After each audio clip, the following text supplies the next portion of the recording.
Boston, Massachusetts, 1900. Origin of the first African American magazine.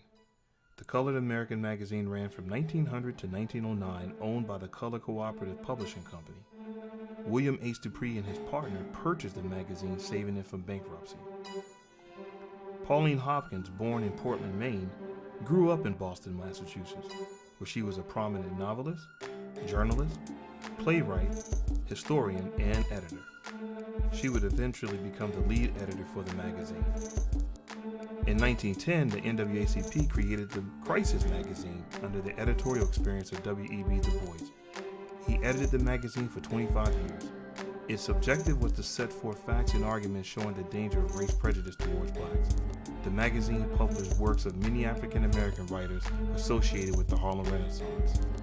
The Half Century magazine, volumes 1 through 18, ran from 1916 to 1925 in Chicago. It was published specifically for the middle-class blacks at the time. Not only was it intended for those who could afford it, it set illusions for this fashionable businessman and homemaker.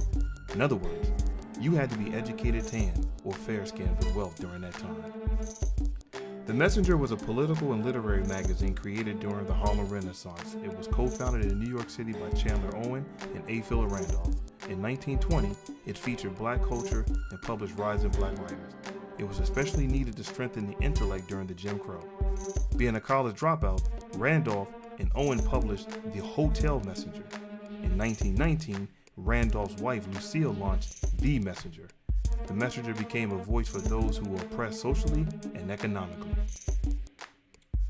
The National Urban League established this academic journal entitled Opportunity, a journal of Negro life.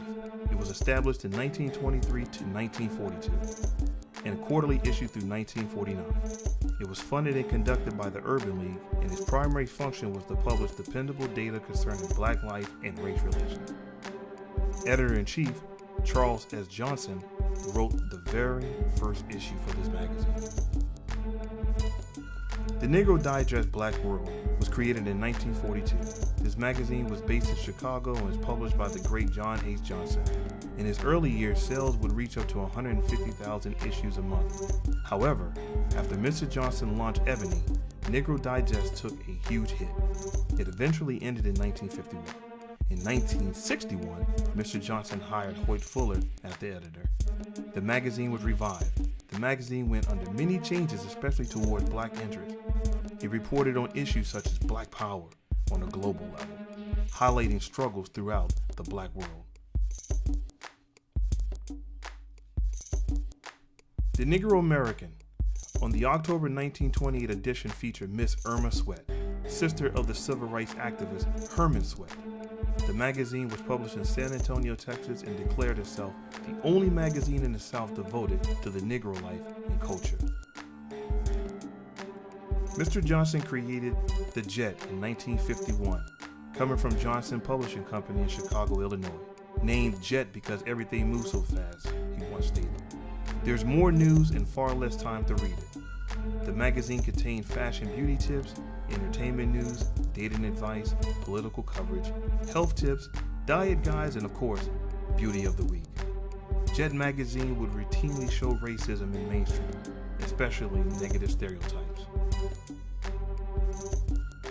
Ebony, another Johnson creation, has been published continuously since 1948. Along with Jet, it highlighted African American figures, African American issues, and personalities in a positive light. Ebony magazine made bold moves over the years, including the comment Obama made regarding biracial Americans. Each year, the magazine selects 100 most influential blacks in America. Throughout the years, many other magazines have been published and created for our culture. And because of their effort and dedication, we all would like to say thank you.